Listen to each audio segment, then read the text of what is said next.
Good morning, नमस्ते India. मैं आपका दोस्त, आपका होस्ट, आप सभी को स्वागत करता हूं। Justification by faith and evangelistic media ministry प्रस्तुत करता है हर दिन का शुरुआत खुदा के वचन के साथ। दैनिक वचन बचना और बचाना में आज शुक्रवार 16 दिसंबर 2022। आज का विषय है माफ करना एक उपहार है। हर एक लोग माफ नहीं कर सकते हैं और हर एक लोगों को माफी मिलता भी नहीं है।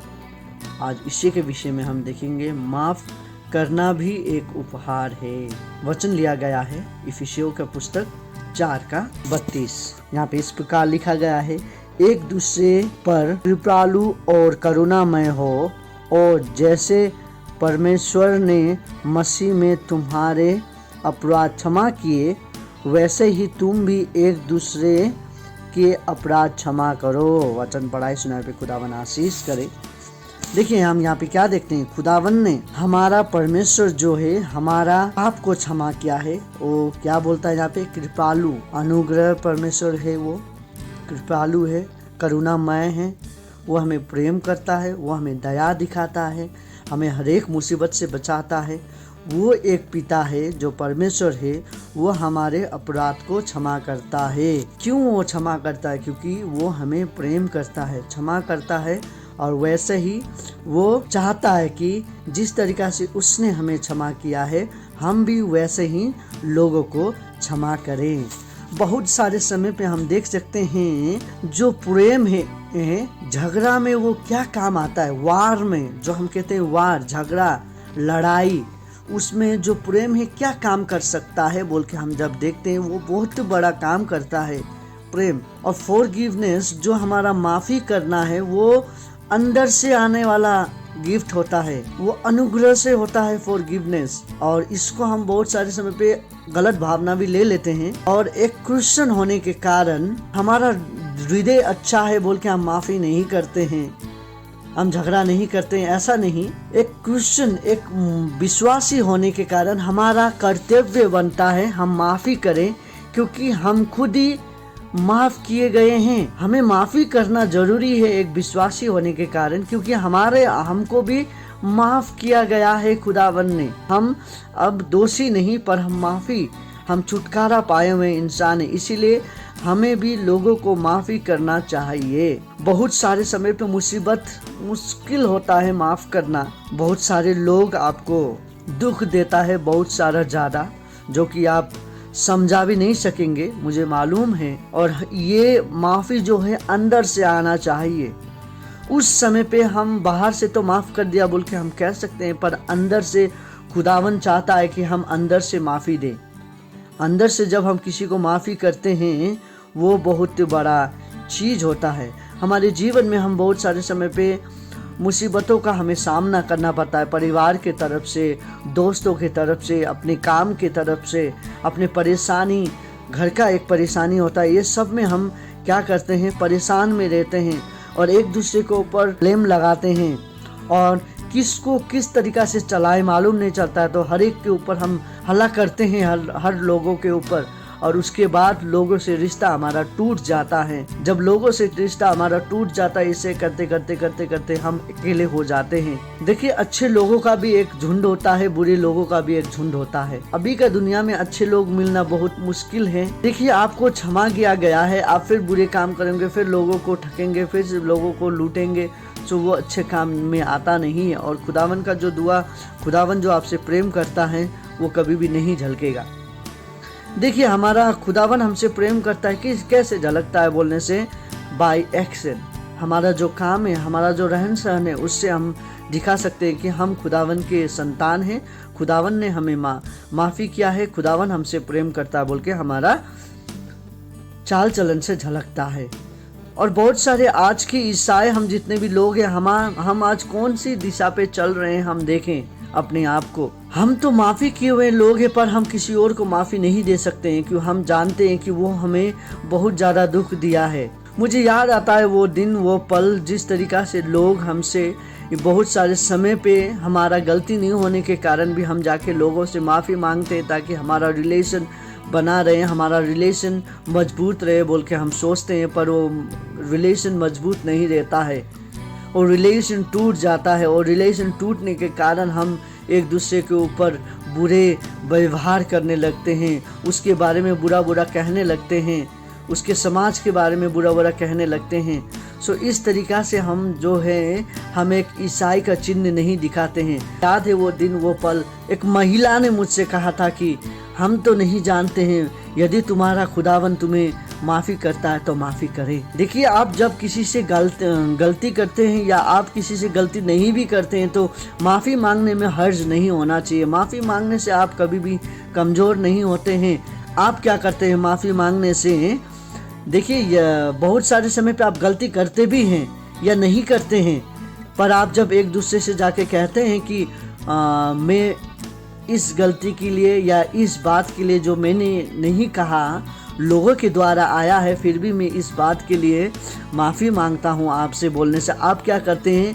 आपका गलती होने से भी आप वो गलती को उसके ऊपर रखते हैं, उसको देते हैं वो गलती, और वो उसमें क्या होता है, उसका अंदर में वो मजबूरी आ जाता है अब वो माफ़ी करे या ना करे। देखिए, ये समझने का बात है, ये एक लॉजिक का बात है, ये एक समझने का बात है कि आप जब किसी से माफ़ी मांगते हैं ना और आप अपना बोझ उसके ऊपर दे देते हैं, अभी आप वो आपसे माफ़ी मांगे या ना मांगे, आप तो छुटकारा पा चुके हैं, क्योंकि खुदावन का वचन कहता है कि माफ़ी करना बहुत ज़रूरी है, माफ़ी करना ज़रूरी है। माफ़ी आप नहीं करते हैं तो आप खुदावन के संतान नहीं कहलाएंगे। यदि आप जब तक माफ़ी नहीं देते हैं, माफ़ी नहीं मांगते हैं, वो डेप्थ हम बोलते हैं ना, उधारी में हम जीते हैं, हम मन में रखते रहते हैं, वो पाप बढ़ते रहता है, मन में ही हम सोचते रहते हैं और उसके कारण हम क्या कहते हैं, डेप्थ में डूबते जाते हैं, हम कुछ भी नहीं कर पाते हैं। लेकिन जब हम माफ़ी मांगते हैं, हमारा जो बोझ है, हमारा जो मुसीबत है, हमारा जो परेशानी है, वो सब हम क्या करते हैं, उसके ऊपर लाद देते हैं, हम उसके ऊपर दे देते हैं, अब वो समझे बोल के, राइट। सो उससे भी और आपसे भी कोई माफ़ी मांगता है ना, तो हमें भी यही काम करना है। यदि कोई हमसे माफ़ी मांगता है तो देखेंगे खुदावन चाहे तो माफ़ कर दे आपको, नहीं, हमें ये नहीं कहना है। यस मेरे भाई मेरे बहन, खुदावन आपको प्रेम करता है, मुझे भी प्रेम करता है, हम एक दूसरे को माफ़ी करें, मेरा तरफ से भी मैं आपको माफ़ी करता हूँ बोल के हमें कहना है, हृदय से कहना है। तब हम क्या करते हैं, एक दूसरे को दर्द से, उधारी से छुटकारा देते हैं, तब हम खुदावन के पास जा सकते हैं। एक महिला थी जो कि बहुत अच्छी महिला थी, खुदावन में भय रखती थी, वचन पढ़ती थी, वचन सुनाती थी, प्रार्थना करती थी, दुआ करती थी, उसके बाद लोगों को चंगाई करती थी, वचन सुना, मिशनरी काम करती थी, वचन सुना के लोगों को, बहुत सारे लोगों को आत्मा परिवर्तन किया था उन्होंने। पर वो महिला नर्क में गया बोल के हम सुने थे। क्यों? अब हम ये देख सकते हैं क्यों ऐसा हुआ, क्योंकि वो महिला नर्क में रह रही थी, क्योंकि उसने अपना एक दोस्त को माफी नहीं दी थी। एक छोटा गलती के कारण हमने जितने भी अच्छे काम किए थे वो सबको ढांप दिया जाता है और हम वो गलती काम के कारण हमें नर्क में जाना पड़ेगा। सो हमें सावधानी से चलना बहुत जरूरी है। देखिए, यदि आज हम किसी को माफ़ी नहीं कर सक रहे हैं तो नर्क का दरवाज़ा हमारे लिए खुला होगा। हमें माफ़ी करना बहुत जरूरी है, क्योंकि वचन भी कहता है, जो कि लिखा गया है मत्ती में लिखा गया है दुआ कैसा करना। 6:9 में हम जब देखते हैं वहाँ पे लिखा गया है, वहाँ पे बोला गया है कि हमें माफ़ी कर जिस तरीका से हमने भी अपने अपराधियों को क्षमा किया है। दैट मीन्स आपको भी उसी तरीका से माफ़ी मिलेगा जिस तरीका से आप अपने अपराधियों को क्षमा करते हैं। यदि आप नाप के उसे क्षमा करते हैं तो वो भी आपको, खुदावन भी आपको नाप के ही क्षमा करेगा। यदि आप पूरी रीति से क्षमा करते हैं अपने अपराधी को तो खुदावन भी आपको पूरी रीति से क्षमा करेगा। ये हमें जानना बहुत ज़रूरी है। ये हमें खुदावन कहता है, हमें उधारी में अब नहीं जीना है।